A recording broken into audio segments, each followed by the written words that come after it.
सजा।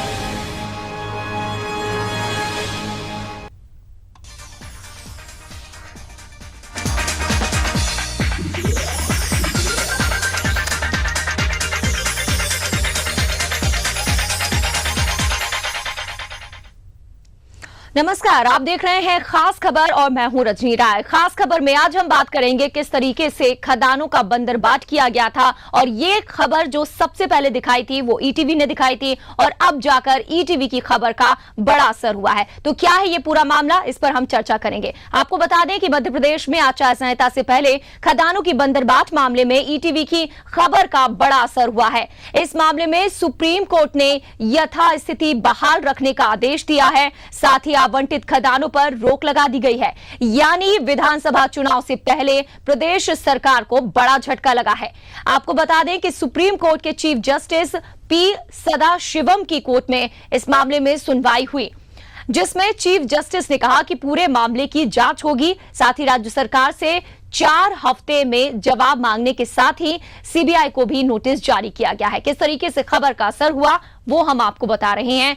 आचार संहिता से पहले खदानों का बंदरबाट का यह मामला है। सुप्रीम कोर्ट का आदेश है कि यथास्थिति बहाल रखी जाए। सुप्रीम कोर्ट ने आवंटित खदानों पर रोक लगा दी है। ईटीवी ने सबसे पहले इस खबर का खुलासा किया था, खबर दिखाई थी और अब जाकर सुप्रीम कोर्ट ने भी आदेश दिया है कि यथास्थिति बहाल रखी जाए। राज्य सरकार से भी 4 सप्ताह के अंदर जवाब मांगा है। सीबीआई को भी नोटिस जारी किया है। आपको बता दें कि खदानों की बंदरबाट के इस मामले में 900 मिनट में ही 1200 फाइलों की सुनवाई हुई थी, यानी महज 43 सेकंड में एक फाइल निपटाई गई थी। 150 खदानों का आवंटन होना था। सुनवाई मंत्री राजेंद्र शुक्ल ने की थी और अपर सचिव एसके शिवानी भी इसमें शामिल थी। आपको यह भी बता दें कि 3500 हेक्टेयर वन राजस्व भूमि लीज पर देने की तैयारी थी। हजारों करोड़ों की ये खदानें नेताओं के रिश्तेदारों के अलावा भास्कर, जागरण, सांध्य प्रकाश, राज व बंसल ग्रुप जैसी निजी कंपनियों को भी दी गई। इसके अलावा भाजपा नेता सुधीर शर्मा को भी खदानें आवंटित की गई। सबसे बड़ी बात यह है कि 1 साल का काम बाबुओं ने मात्र 3 दिन में ही निपटा दिया था।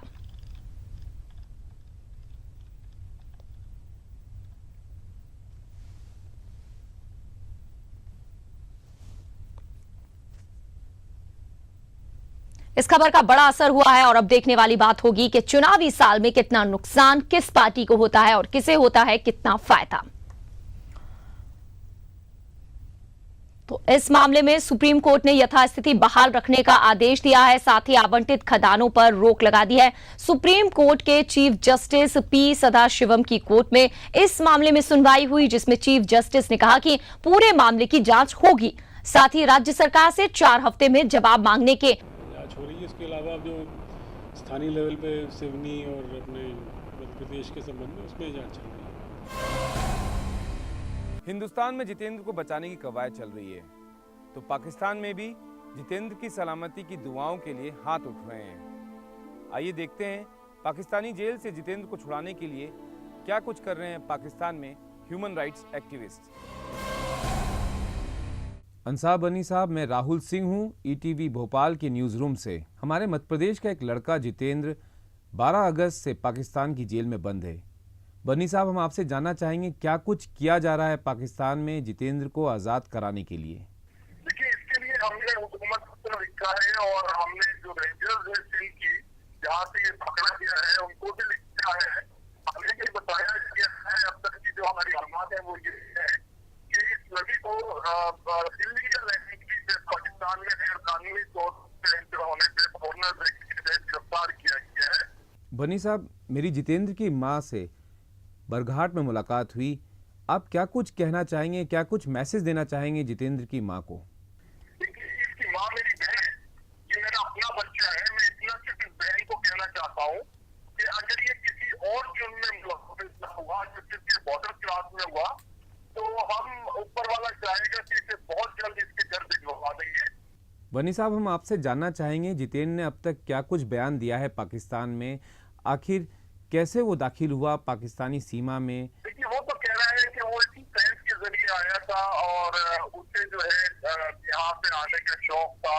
अभी तक की जो इत्तला है वो यही है, क्योंकि अभी अंडर इन्वेस्टिगेशन है। बिल्कुल बनी साहब, आप कवायद में लगे हैं जितेंद्र को आज़ाद कराने की, लेकिन आपको नहीं लगता कि सरहद पे जो नफरत है, दो मुल्कों के बीच में जो नफरत की पॉलिटिक्स है, उसकी वजह से इस तरह के मामलों में काफ़ी मुश्किल आ जाती है और सरहद से ऊपर उठ करके इन मामलों को हमें सुलझाना होगा? देखिए, मैं ये समझता हूँ कि आवाम एक दूसरे को दिल से चाहते हैं। यहाँ प्रॉब्लम है सियासत की। वहाँ इलेक्शन आने वाले हैं, यहाँ नए इलेक्शन हुए हैं, वहाँ इलेक्शन की तैयारी हो रही है, नफरतें फैला के, भारत में नफरतें फैला के इलेक्शन की तैयारी हो रही है। यहाँ हुकूमत मजबूत होने के लिए भारत के खिलाफ नफरत पैदा की जा रही है। जी हाँ, बिल्कुल अंसार बनी साहब, सरहद की पॉलिटिक्स से ऊपर उठ करके जितेंद्र के मसले को देखने की ज़रूरत है और ईटीवी पूरी तरह से इस मुहिम में आपके साथ है। फिलहाल शुक्रिया ईटीवी से बातचीत के लिए।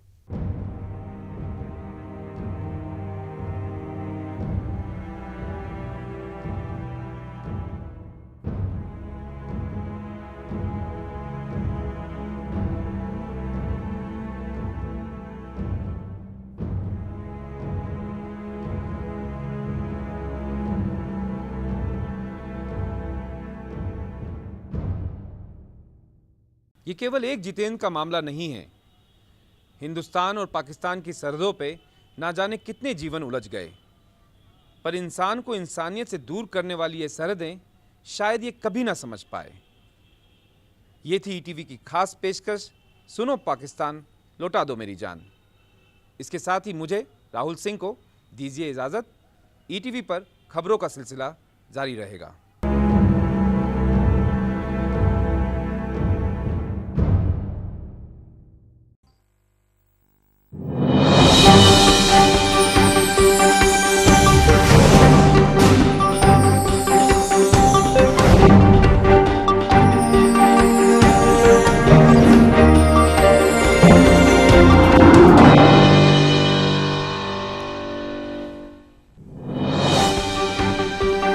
दिल्ली गैंगरेप मामले में साकेत कोर्ट आज सुना सकती है दोषियों को सजा। पीड़ित परिवार ने की गुनहगारों के लिए सजाए मौत की मांग।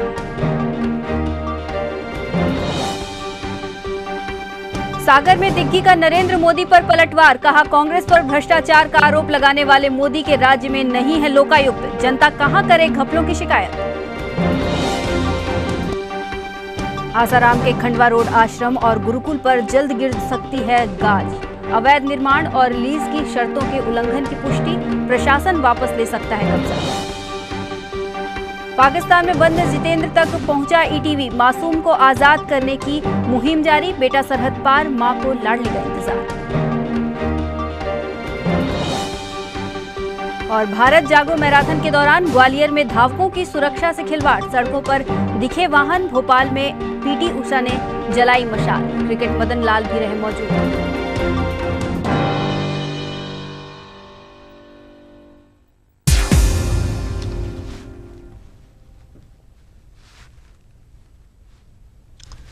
हिंदुस्तान की सरकार भले ही अब तक पाकिस्तानी जेल में बंद जितेंद्र तक नहीं पहुंच पाई हो, लेकिन सरहद के उस पार पहुंच गया है ईटीवी। जी हां, मध्य प्रदेश के सिवनी जिले के बरघाट का जितेंद्र अब घर लौटने को बेकरार है। यहां उसकी मां अपने लाल के इंतजार में बैठी है। उधर जितेंद्र पाकिस्तानी कानून और ब्लड कैंसर से जूझ रहा है।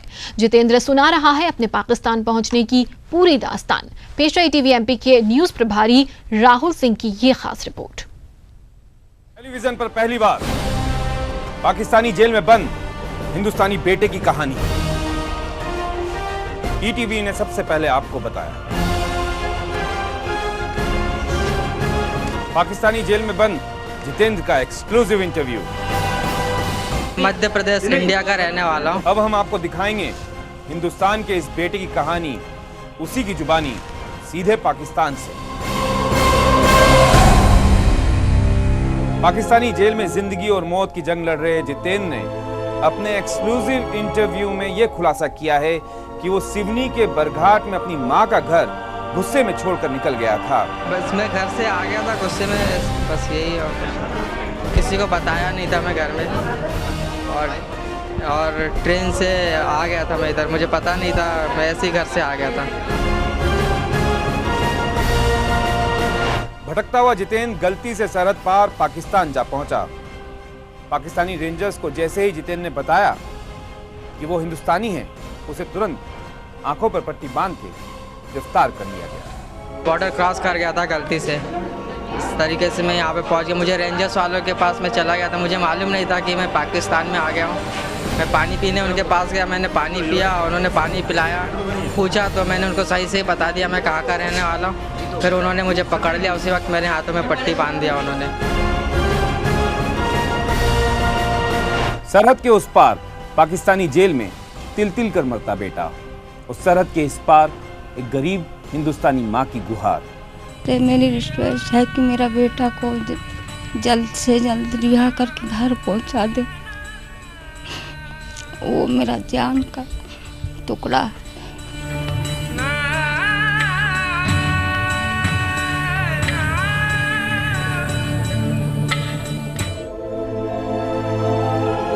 वो हिंदुस्तान का बेटा है। मेरा बेटा को जल्द